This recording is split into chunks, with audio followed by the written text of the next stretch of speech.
What up, guys? How you doing? Welcome back to the Tiny House. I am Jason, and I wanted to sit down and do a video, kind of a vlog style, and talk about Battlefield 1. People have been asking me even before we saw all this stuff today, and people have been writing me and asking me what I think about it after we saw all this footage today. And I just want to sit down and do a video and talk about it. It's going to be a very organic thing here. I'm going to give my thoughts and express some opinions and some of my insight and some of the background that I have with Battlefield. I feel like I'm in a position where I can share some true thoughts and feedback being a Battlefield veteran. I've been with the franchise since the beginning in 2002. I know some people like to play veteran out there, but I have been there since the beginning, back when it was PC and Mac exclusive, through all the expansions and all of the games that have come out in this franchise. I love Battlefield. I have nothing but great things to say about it. I feel like they have missed some steps with some of the games for sure. But overall, Battlefield is my game. It's my go-to game. It is my enjoyment. It's the game that gives me something that others don't. And I think the big thing with Battlefield is that when you work together in a squad with your teammates and you work an objective and you have confident players on your team and you're able to work together, communicate, and put in lots of work to do damage and overtake and come out on top, there is nothing better feeling than that. It honestly, like there's so many opportunities to play with your friends in gaming, but when you can do it in this Battlefield universe, it feels amazing. And from the very first time that I was able to do that, I was instantly hooked. It just so happens that I love first-person games, always have. Back before it was, this first-person shooter, too many first-person shooter game wars that have been happening. Back before it was that, it was this new type of play style, and it was getting better and better every single year, and I love it. Always have. There's something about just connecting with your player in the universe, being in first person. I love it. Anyway, okay. So being a Battlefield veteran, I have some things that I want to say, and I made just a few notes here to talk about, just so that I can somewhat stay on track. But like I said, this is going to be a very organic thing. I'm going to just talk. I'm going to ramble at times. I'm going to express what I feel, and in a way, this is almost like a semi kind of podcast thing. So it may be long. I'm not sure. Let's go ahead and get into it. I guess the first thing is, people ask, Jason, what do you feel about Battlefield 1? And I love it. I think it's a smart decision to go back in time. Originally, they didn't want to do that, but I think it's smart that they did. Everyone knows the whole futuristic dilemma with Call of Duty and a lot of games being set in the future and how that's kind of being burnt out right now, and everyone wants to go back in time. Well, a lot of games will go back to World War II, but not a whole lot go back to World War I. And I think if there's any developer out there that is going to do it justice, it's going to be DICE. Put everything aside of what you feel about DICE or Visceral or any of the stuff. We know that DICE can make a fantastic game. They have again and again and again done it. Putting all the other BS aside on actually connecting the dots on a release date or having a solid game at launch, we know they can make a good game. So I'm excited that DICE took this, and I'm excited to get into the World War I universe in a game like this.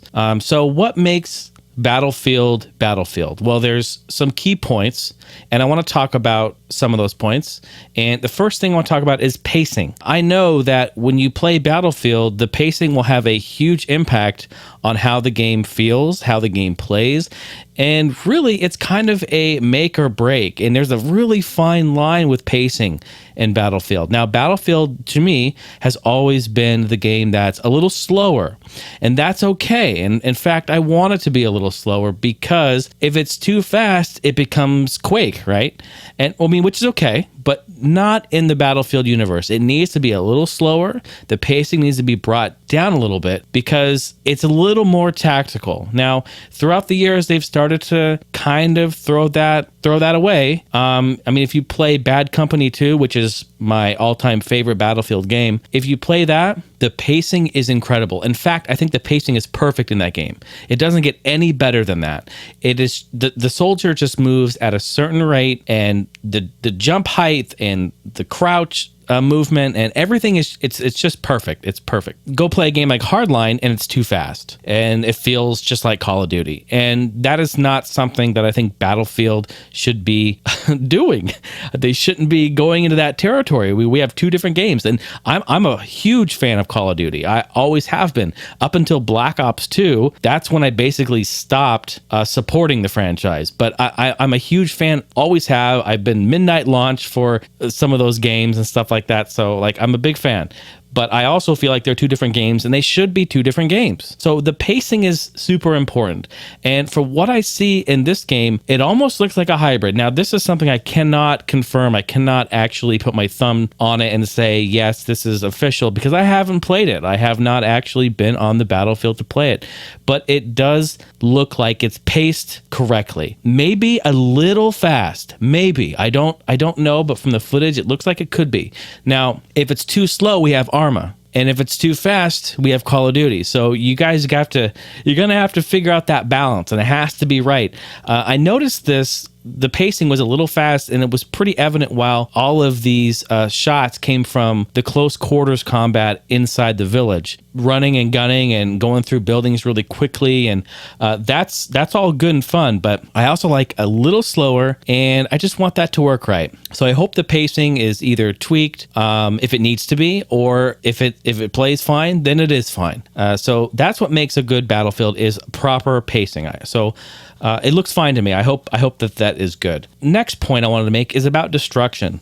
This is a huge point, because destruction has pretty much, at one point, it set the stage for Battlefield. At one point, folks, it was the cornerstone. It was the center stage. It was the thing in Battlefield. Destruction.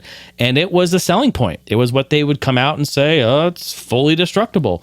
And guess what? It was awesome. And I'm talking about when the Frostbite engine was able to achieve this, and when it was able to do it. It was actually a modified version of the Frostbite engine, of a very early version of the Frostbite engine, 1.5 actually, for the Bad Company franchise. So when Bad Company 2 came out, they modified their original Frostbite engine to get that much more out of it, and they were able to deliver some incredible destruction. In fact, you could point an RPG or a 40 mil nade anywhere, or grenade, and take out certain parts of a building, the roofs. You were able to take out certain doors, and you would have ground deformation as well, with grenade hits and explosions, and when vehicles would blow up, they would leave a little crater in the ground. It was really way ahead of its time. Even to this day, it's hard to top that. Then we get into like Battlefield 3 and Battlefield 4, and these games use a new Frostbite engine, right? We're using Frostbite 3 and so forth. The thing is, it doesn't do it the same. And any Battlefield player will know that destruction is so important. It gave that element, it gave that key thing that really made you feel like you're there. Looking at this Battlefield 1 footage and seeing how the destruction is, that they brought it back, that they were able to do it, and it looks proper. It looks good. But when you're playing Battlefield 3 or 4, God, it's almost like those games have like no destruction. Like no destruction compared to Battlefield 1. And I'm so excited that this is back. I'm so excited that they listened to the fans and said, okay, guys, we got to figure this out. We got to be able to give them destruction, and it has to be the right destruction, because there's destruction in Battlefield 4, but it sucks. It's not even close. So as far as destruction is concerned, this looks really good. I'm excited to try it out. I was watching some of the tanks just roll through walls and like corners of buildings, and it looked good. It really did. And that will give you the gameplay edge that is Battlefield, and I'm very excited to try that out. So kudos to DICE for going back and giving us the proper destruction that we want. I like it. I think it looks good. The next thing I want to talk about is the weapons, and of course we are here at World War I. I've already seen some comments come through, and I've looked at some of the weapons in here, and I want to first, I should say this first. We're talking about history.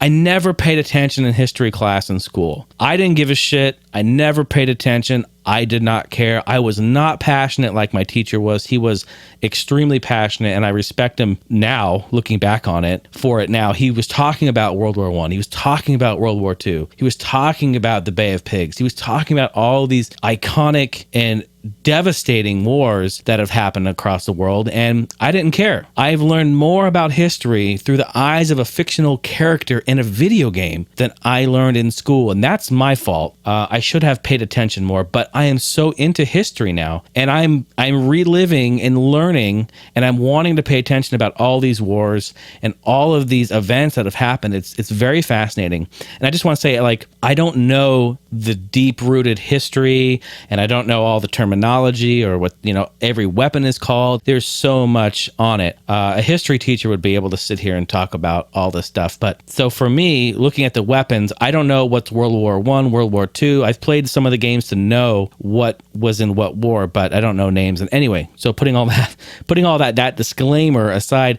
I wanted to say some of the people have been saying, "Whoa, it looks like there's World War II weapons in there," and well, that's actually not supposed to be in World War I. And okay, so you have to be somewhat history accurate on a game like this.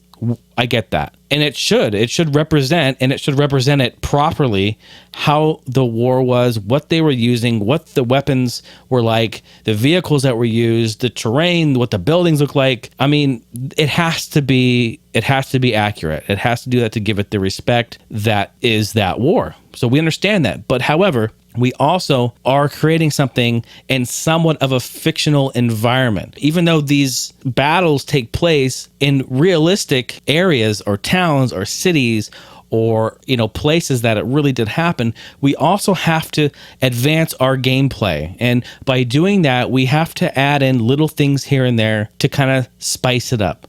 We have to add this crazy looking banana clip on this weapon that may or may not have really existed at that time.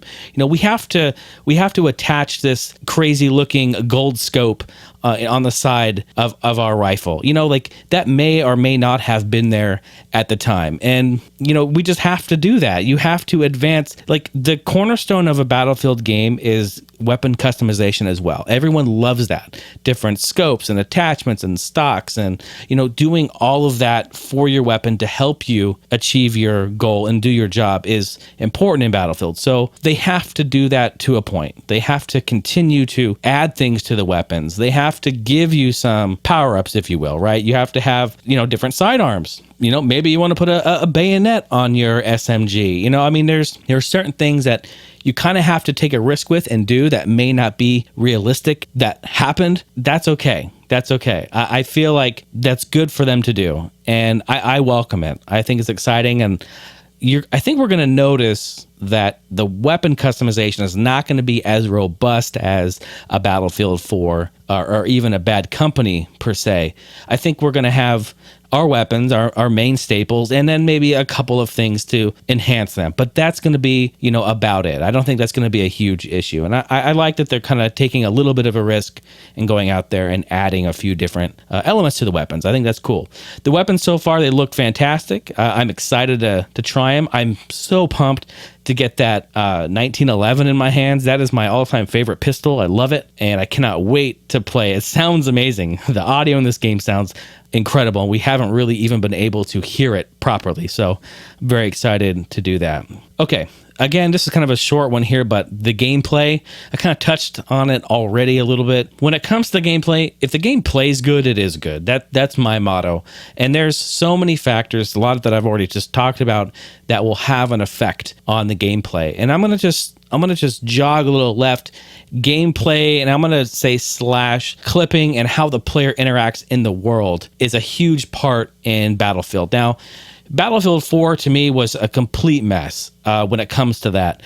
I was stuck on stupid little things on the ground, like rocks and stupid obstacles that I should be able just to walk right over. And it was an issue from day one. It's still an issue today. They've tried to fix it here and there, but it honestly, it sucks. And looking at Battlefield 1, this is a completely devastated ground. Like, look at the buildings. Look at the rubble. Look at the destruction everywhere. So when I first saw this, I thought, holy shit, we are going to have serious clipping issues. Soldiers who cannot go jump over rocks or boulders or piles of rubble or a door that's fallen right here or a trailer or whatever. But watching this, it looks amazing. I only noticed one time in the video, and it was towards the end, where one of the players had an issue jumping over a pile of rubble. Other than that, the players look to be moving very fluidly all over this terrain, through the rubble, through the destruction, and I am just thrilled to see that. Absolutely thrilled. There's nothing worse than clipping on everything in the environment, and it really just screws you up, because guess what? When you're in a battle and you're in a gunfight and you're trying to take cover and you just want to run to the side, and well, I'm sorry, there's a cinder block there and you can't seem to jump over that and you get killed. It is just it is the most annoying and most horrible feeling ever, and I hate that, and we all hate that. So this looks good. I was a little worried because it has all this shit everywhere, but this will not be an issue as it seems. And this is pre-alpha footage. Pre-alpha footage. It's not even the beta footage, even though I have a feeling this is kind of like the beta, but they call it the pre-alpha, so take it for what you will. So I'm excited for that. The collisions and clipping seems to be really not an issue here. And that is going to be a huge factor in gameplay working. Okay, and before I wrap things up, I want to talk about this is really, for me, this is a very, very important and the most overlooked feature in Battlefield. It has been since day one. Here's the problem. Okay, Battlefield comes out. I'm talking about any Battlefield. I've done it with every single release. So here's how it works. A Battlefield game gets released. We buy it. We get online and we play it. We're playing in servers, right? We're playing in EA ranked servers. They're dedicated servers. That's cool. You should play hardcore too, you noobs. You should get in there and play hardcore. So we're playing in there. Well, what happens after about a year or 2 years? Well, EA decides, well, we don't really want to support the servers anymore. So they take the servers offline.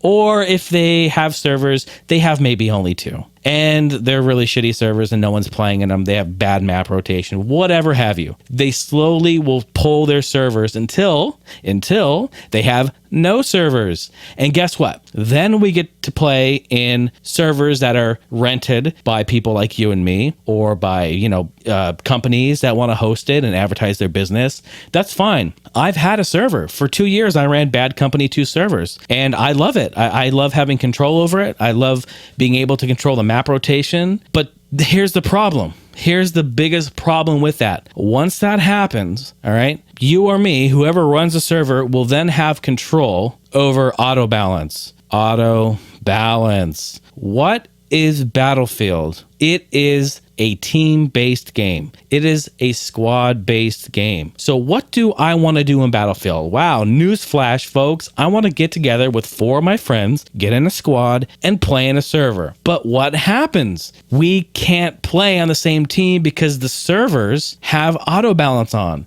This has been an issue since Bad Company, really. Since Bad Company, this has been a huge issue. So what is the point? What is the point of having auto balance if we all can't play together? There needs to be something implemented where we can play together as a squad, but move from map to map, round to round together. Oh, but Jason, we actually added a really cool feature in Battlefield 4, and it was originally in Battlefield 2, but, we took it away for a little bit, but we brought it back. It's called You Can Lock Your Squads. Oh, that sounds amazing on paper. I'm really glad that you did that.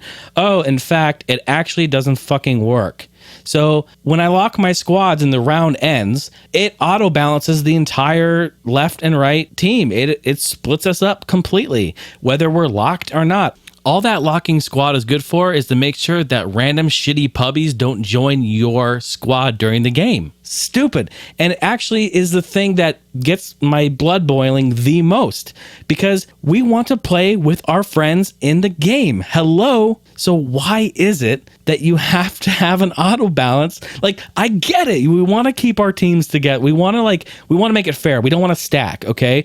I understand that. We don't want to stack.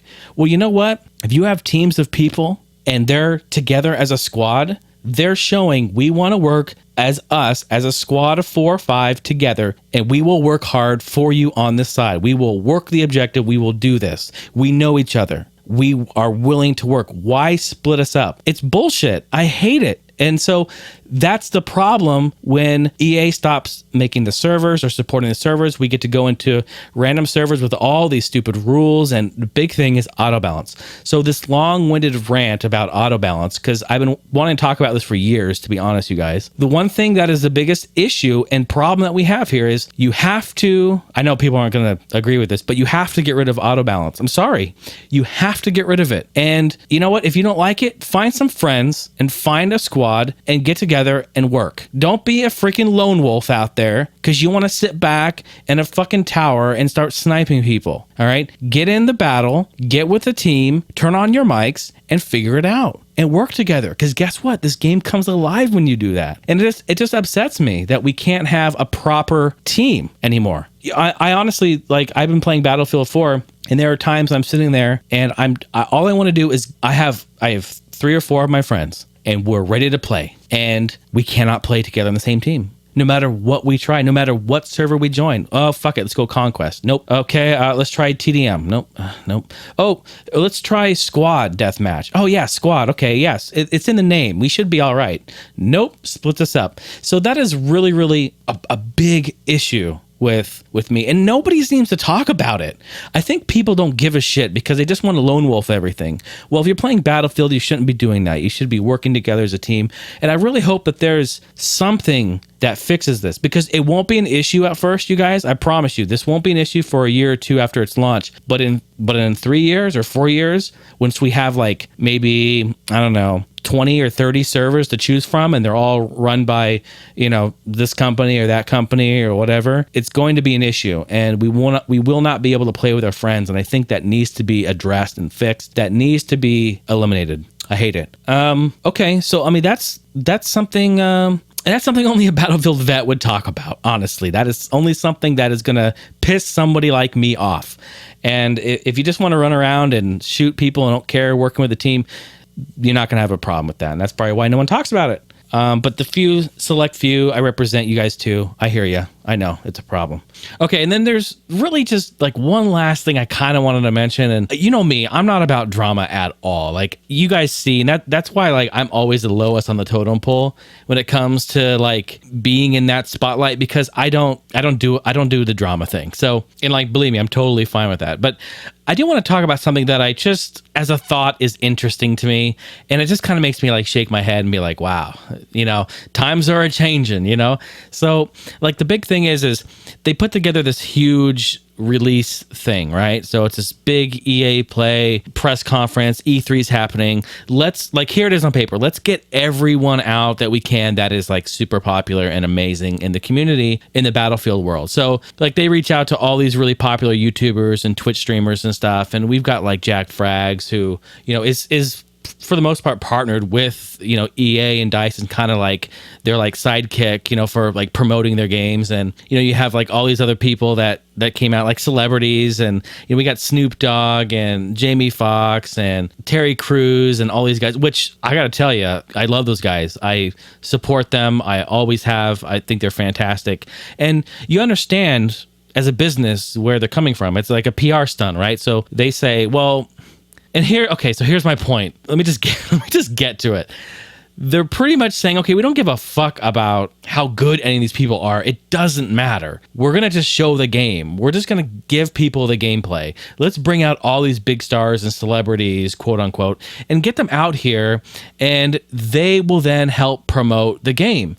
And that makes complete sense. Like if I was in charge of the event, like that's what I would do too. I'd like call up Snoop, and I'd call up, you know, Jack Frags and Neebs Gaming, and be like, you guys, we're going to pay to get you out here. Come out here and do this and make videos and promote for us. Like, I get that. But the thing that irritates me the most, and it actually would have never, ever have irritated me at all if I hadn't learned something like last month. So I'm a huge fan of Neebs Gaming, like the Battlefield Friends series. I think those guys are brilliant, and I don't usually laugh when I watch videos. I laugh my ass off when I watch Battlefield Friends. I think the writing and the comedy is perfect. These guys are incredible.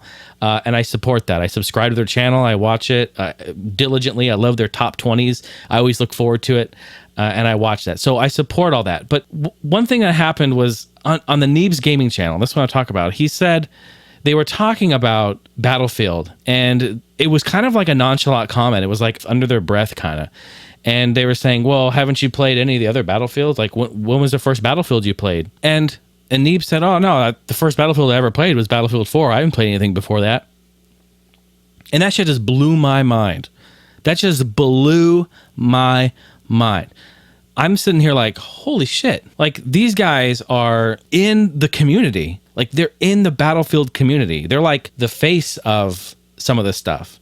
And everyone like looks to them for input, and they look to them for advice and their thoughts and opinions. These guys aren't even fucking veterans. Like, these guys haven't even played these earlier games. Like, oh my God, holy shit. And like, it's not that I'm butthurt about it, but I'm kind of butthurt about it. Yeah, I kind of am. Because I'm like, why the fuck don't I get a call? Like, I'm just like this small little peon in this massive ecosystem of gaming. So like, I would never get the call, but it blows me away. It's like, okay, we don't give a fuck about how these guys are, or if they've played, if they're veterans, if they even give a shit about, like, if they've played, you know, the original Vietnam or the remade Vietnam. Like, we don't care. It doesn't matter. As long as they're popular and they can promote and come out and be a part of it. And I don't know where I'm going with this. I don't think it really matters that I care, or that I'm upset, or that I'm a little butthurt. It really doesn't matter. What do I expect? Nothing. I expect nothing. Like, I don't expect the respect for supporting these games for as long as I have, but in a way I feel like I do. I feel like these groups of people, and there, you know, like, there's like Stone Mountain 64, like, that guy is a freaking Battlefield player. That guy is OG. Like, you can tell just from like 3 seconds of watching him play, and then look up the history, you know, like, these guys, I don't know, that just kind of tweaks me a little bit. And I like, I don't want to rant. Like, I've never really ranted about stuff openly. I usually keep it to myself because I don't like drama and shit. But like, that kind of irritates me. I'm like, and I love those guys. But when I learn that they're making like Battlefield friends, and they're great writers and great producers, and they make comedy. It's not just like Neebs. Like, that just basically started it. It, like, Wiz Khalifa, like, and I love his music. I've supported his music since he came on the scene. But like, you watch that interview, he came up and he's like, how do you feel about Battlefield? Are you excited to get on the Battlefield and be a team player or whatever? And he's like, no. Straight up, like, cringe, no. Like, I'm not good at these games. That's what he said. I'm not good at these games. Like, I don't know what I'm going to do. I'm just going to go out there and whatever. Like, it was fucked. Like, and that's just them saying, all right, turn on FM top 20 radio, find the top 20 most popular people on the radio, and call them. That's pretty much what happened. Right. And that's okay. You know, as a business, that's what you have to do. You know, it doesn't matter. Like, but you know what would have been great is if they actually did some sort of contest, or did some sort of application, or did some sort of like community event, since they're so like focused on the good of the community, which I know they are. And I truthfully mean that. And I feel it. I feel like they are. But it would have been nice to actually put together an event to have real Battlefield veterans come out and play and give real feedback. Like, think about this. What if, okay, you saw how it was so cringe the whole time you're interviewing everybody who came through. Like, Terry Crews was probably the best guy because he just has a better personality. Like, he was just like awesome. He's always like on fire. He's such a great guy. And I love watching him. Even though you watch him how he played the game, he had like his middle finger on the W key. Like, it was straight up, like just pushing straight down. Like, you know, he doesn't play mouse and keyboard. You know, he doesn't play that. You can tell. You can look like it's like holding the mouse with just the tips of your fingers and like moving that shit around. Like, he does not play. He had a good attitude about it, a good personality, and they're just trying to get, you know, the popular celebrities out. But my point is, it would have been so different if they would have had like 60 or 50 or 60 true Battlefield veterans. He would have like, here's General Jason. No, General Jason, what do you think? And then get real constructive like feedback. I don't know. Actually, the more I think about that, the more I realize they probably don't want that actually right there on TV. But anyway, I just think it's funny how they invite all these like super popular people, but none of them like even some of them don't even play video games, period. And it's like, I just shake my head. I'm like, shit, I'm looking in the mail, like nothing came in my mailbox. So, and to close, I am completely excited for the game. I cannot wait. I'm actually going to be in Portland for the Portland Retro Gaming Expo in October when it's released. So I won't be able to play it day one. This will be like the first time ever I cannot play a Battlefield game day one. And I'm like totally butthurt about it. Like, I don't have a gaming laptop. Unfortunately, I've been wanting to get one for years, but money doesn't grow on trees. So I just can't justify buying one right now. But man, I'm thinking about taking my freaking desktop with me, but I won't have room to do it. There's just no way I won't have any room. But yeah, it's going to be great. I'm excited to try it. I'm excited to get involved. Hopefully I can play the beta when it comes out. And overall, I'm excited to see that they went back in time. I'm excited to get involved with the World War I universe and play with the different weapons. And the landscape looks beautiful. The graphics look incredible. I'm just really happy. I'm really happy about it. And this video will be here before the game comes out, and it will be here after we get the next Battlefield after this. So it will be cool to look back on this and see what has changed. Because if I made the same video about Hardline, I was originally really excited for Hardline, and I played the alpha and the beta, and it was like tons of fun. And I figured, oh, they'll fix this, they'll fix that, they'll be listening, it will be fine. I gave it that, and then it turned out to be what it is. And well, I think it's a big misstep, unfortunately. But so it would have been really funny to go back and watch a video like that if I were to have made one. But with this one, yeah, I think we're good here. I think we're good. I'm excited, and I hope you guys can find me on the Battlefield. Heiny House is the name on Origin. General Jason is the name on Steam. And let's, man, can we put this together? Maybe I'll rent a server and turn off that effing auto balance, huh? How about it? Man. You guys rock. Let me know in the comments below what you guys think about Battlefield 1. Let me know your thoughts. I am very interested in them. I like to have civil conversations about things like that. And do you share the same concerns that I have? Do you feel the same way? If you have some thoughts and opinions, let me know. I cannot wait to see you guys on the Battlefield. Thanks so much for watching. HeinyHouseEntertainment.com is the website. And of course, you can follow me all over the place. At Heiny House is the tag for all the other good stuff. Snapchat and Instagram and Twitter and FaceBeezy, all that good stuff. Take care, you guys. Love, peace, chicken grease. Later.